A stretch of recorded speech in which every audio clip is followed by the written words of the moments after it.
Kinis Presidente Ferdinand Marcos Jr. nag-high school o nag-college diha sa Inglaterra. Pero way ikapanghambog nga kurso gawa sa iyang special diploma. Wa say detalye kung silang King Charles nagkahigala ba, pero niangkon ang presidente nga puwerte gid nilang suura. Usa sa posible nga ebidensya sa tinuoray nga relasyon nilang duha mao nga si Presidente Marcos ug ang iyang asawa nga taguol ato sa ngan nga Lisa Araneta gibutang sa kinuluyuhan sa mga lingkuranan nga naglinya. Murag akong ihap-ihap na sila sa ikalima nga row. Puwerte na gyud nilang layua.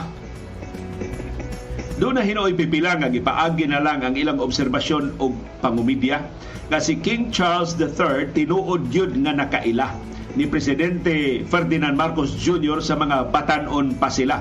Mao nga dito siya palingkura sa ikalima na